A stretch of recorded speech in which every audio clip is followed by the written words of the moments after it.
थे। प्रथम ज्योतिर्लिंग सोमनाथ के प्रादुर्भाव की कथा और उसकी महिमा आपको सुनाते हैं, कैसे प्रकट हुए, क्या महिमा है उनकी। तो तदंतर कपला नगरी के कालेश्वर, रामेश्वर आदि की महिमा बताते हुए सूर्य जी ने समुद्र के तट पर स्थित गोकर्ण क्षेत्र के शिवलिंगों की महिमा का वर्णन किया। फिर महाबल नामक शिवलिंग का अद्भुत महात्म सुनाया।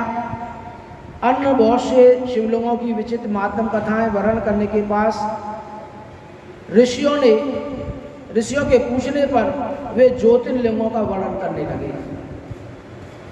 सूजी बोले, ब्राह्मणों, मैंने सतगुरु से जो कुछ सुना है वह ज्योतिर्लिंगों का महात्म तथा उनके प्राज्ञ का समूह अपनी बुद्धि के अनुसार संक्षेप में सुनाता हूँ।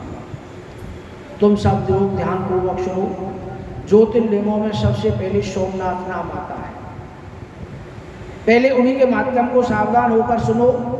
मुनीश्वरों, महामना प्रजापति दक्ष ने अपनी अश्विनी आदि 27 कन्याओं का विवाह चंद्रमा के साथ किया था। तो चंद्रमा को स्वामी के रूप में पाकर वे दक्ष कन्या विशेष शोभा पाने लगी थी। चंद्रमा भी उन्हें पत्नी के रूप में पाकर निरंतर सुशोभित होने लगा। अब उन सब पत्नियों में भी जो रोहिणी नाम की पत्नी थी, एकमात्र वही चंद्रमा को जितनी अपनी थी उतनी दूसरी कोई पत्नी कदापि प्रिय नहीं थी उसको।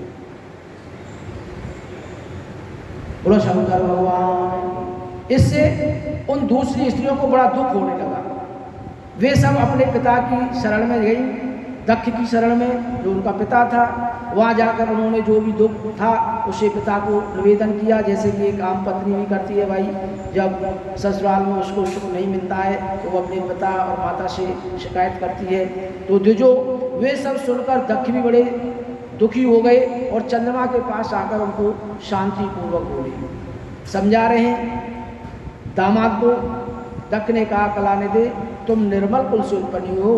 तुम्हारे आश्रय में रहने वाली जितनी स्त्रियां हैं उन सबके प्रति तुम्हारे मन में न्यूनाधिक भाव क्यों, यानी किसी के में ज़्यादा और किसी के में कम, ऐसा भाव क्यों है?